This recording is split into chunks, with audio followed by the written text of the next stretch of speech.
Hello, Mike Swanson of Wall Street Window here. If you would like this video so that I know you are there. It's 1 o'clock, September the 27th. I thought I'd do a quick update on the stock market and show you an actual trade that I have on right now. Now, since those hurricanes hit Florida, the market gapped up on the following Monday and has gone higher. Although for the last, let's say, half a trading session, there are some signs that the momentum is starting to slow down again. And I think this can set up some opportunities, not necessarily to bet against the stock market, but to make some income trades in the options market. And that's what I'll show you in a few minutes. But first of all, let's take a look at the market averages. I'm going to pull up some charts here real quick. I'm just going to make sure I got this so it's working. Anyway, this is a chart of the S&P 500. And as you can see, it went up pretty good the Monday following those hurricanes in Florida, and went above 2,500, but it hasn't really been doing very much ever since then. The last I looked before I did this video, the Dow was up like 12 points. Things aren't really moving that much. The S&P is barely up at the moment. This morning it was down a little bit. The volatility in the stock market is essentially gone and vanished. Now, I do think we could easily see the market averages pull back down to the 50-day moving average. That's the blue line on this chart. On the Dow, it's bounced off of it multiple times, about 3 since July. But below that, support is the red line. That's the 150-day moving average at 24.20. And then just a little bit lower is 23.86. I think it'd be very easy for the market averages to hit, or for the to hit those moving averages before the year's over. Wouldn't take even a 5% drop for that to occur. But when is it going to start? And can we simply go higher before then?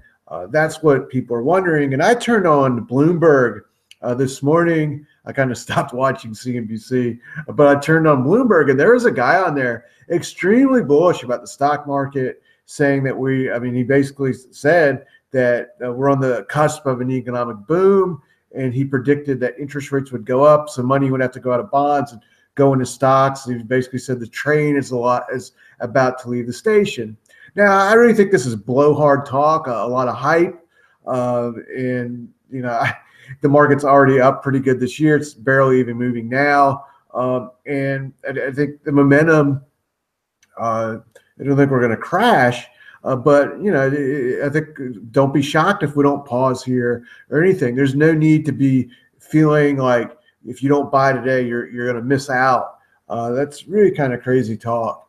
But how are we going to know when is the next pullback going to play out? Well, one thing I'll tell you is that on these moves higher in the stock market, one thing that has happened is there's been a sector that would break out and then top out real quickly, or a major ETF, and then the momentum would stop. And we're actually seeing this play out this week.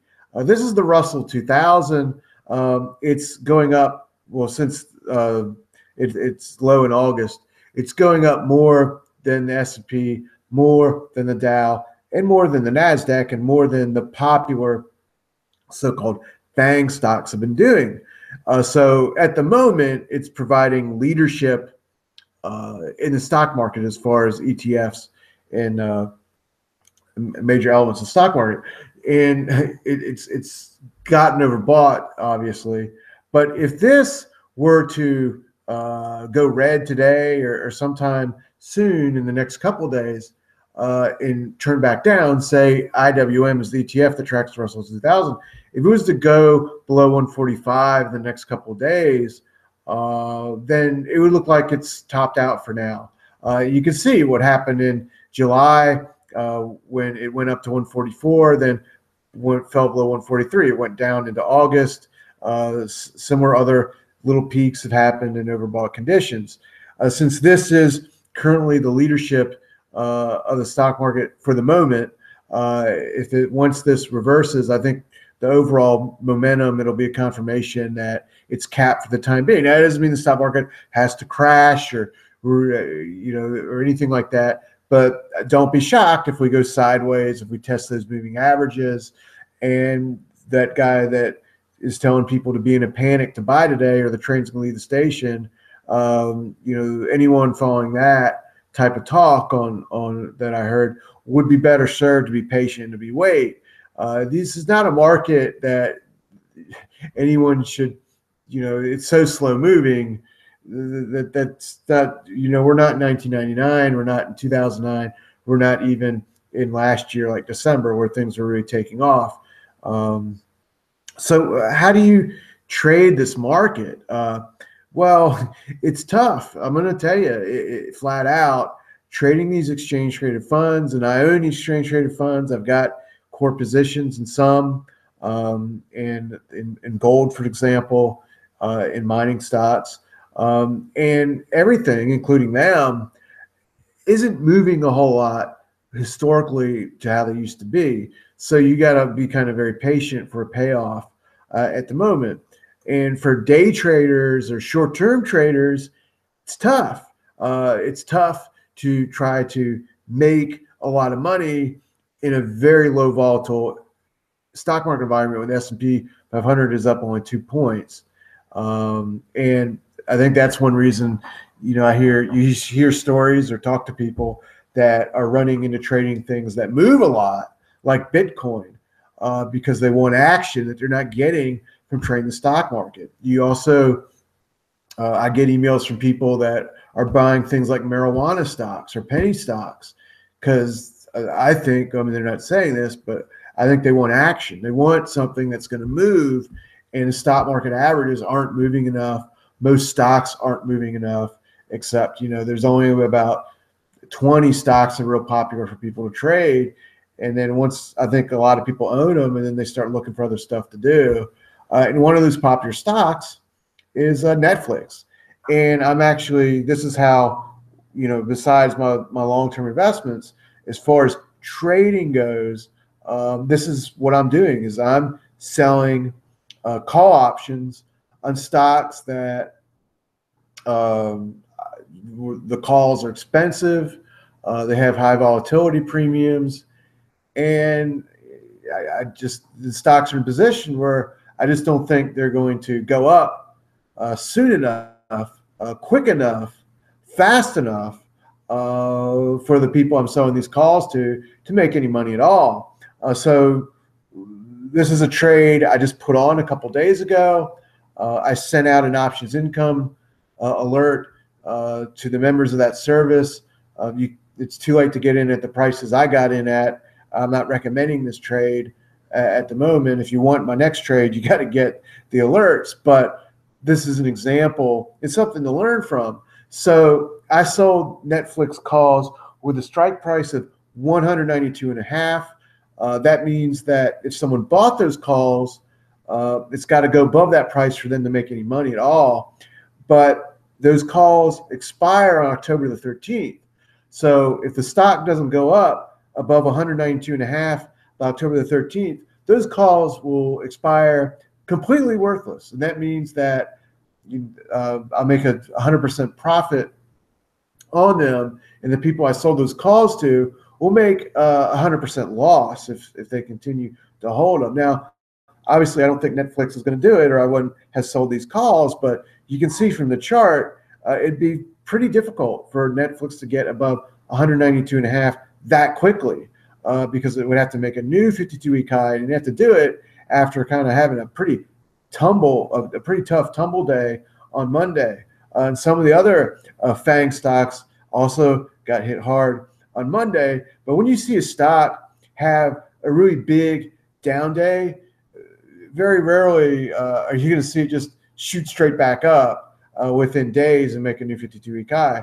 The best case scenario is that Netflix goes through one of these consolidation periods. You saw one on this chart from February to April, and then it broke out, something like that, a couple months. Then you can get a breakout above 190, possibly in a run. But the stock could easily fall down to 160, where the 150-day moving average is, or 153, where the green line is. I think it's just as likely to do that before the year's over as it is to break out, or at least do that, and then you see what happens. So it's a stock that I think is in a weaker.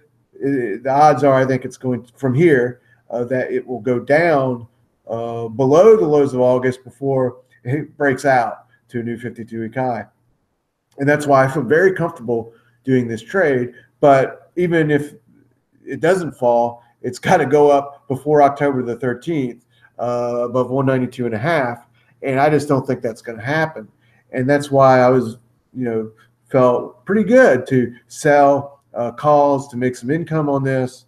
And I've done that with 3 other stocks within the past 5 or 6 trading sessions. And I'll be putting out more reports, of course, like this. But this is what I'm doing to trade these markets and just make some short-term gains. I look for trades that are set to expire within 30 days. Now, of course, let me turn this presentation off here. Of course, I got long-term investment positions. I'm not 100% invested, but I got core positions in gold and mining stocks because, in my view, they started a new bull market last year, and we're still in this really long, drawn-out consolidation phase with gold having resistance somewhere above 1350 and support around the levels of this morning, I think. But still, we're basically all year, gold stocks have not really moved a lot compared to how they typically would do in the past. And that's really the story of all financial markets for the most part this year. Even oil has been in a fairly narrow range with resistance really around 53, support in the mid-40s. It's not much of a range compared to the ranges of the previous years. And this is the defining characteristic now of the financial markets. It's not, oh, the train's leaving the station, and you got to jump on before you miss out, and it's not on the verge of a complete crash either way, otherwise. So, a lot of people say these things and talk like that, but, I do think there will be a time when there's a bear market and a sizable correction. I was, in fact, looking for a potential drop of 15% this fall, but watching the indicators and various things I've looked at over the past couple of weeks, I'm no longer really looking for such a big drop, but more of the typical type of pullbacks we've seen this year, where you just go down the moving averages and hold them, and there's no volatility. And something we saw that last year going to the election, the market had a peak in August and September, and it fell. I don't think it was like 6% on the S&P 500 going right into election day, and of course we took off. So something like that, I think, is more likely at this point in time. We'll have to see some other things materialize inside the stock market before I can really say we're on the verge of some big drop, but we're also not on the verge of a massive rally instantly where the train's leaving the station. So, this is a calm market. There's no reason to, get overly greedy or overly scared. And this is one of the reasons I'm using this strategy of selling options, because these stocks, for the most part, are unlikely to just break out and take off instantly anytime soon. And how do you make money in a market like that where ETFs aren't moving much? You got to look for other strategies, and it's tough to make much money with dividends, just parking in cash when interest rates are so low. So this is my outlook and how I'm looking at the financial markets now. And Netflix is an example of the type of short-term type plays I'm doing at the moment. So we'll see how these things play out. But I'll just leave and remind you, if you want to watch one ETF, one index right now, the one to keep an eye on is the Russell 2000, because it has led the market this month. And when it reverses, or the momentum fades and it starts to go down, that will be a sign that it's time to be very cautious as far as buying, as far as trying to bet on upside or buy, breakouts or whatever, and just be very patient. But that will be the sign that the momentum has shifted to the downside on a short-term basis. So those are my thoughts on the stock market now, and I'll be talking with you later. If you would like this video, so that I know that you are here, subscribe to this YouTube channel, and then you'll get notified the next time via YouTube. Do a live video like this as soon as it pops up, or any videos I do. So do that, and I'll be talking with you later.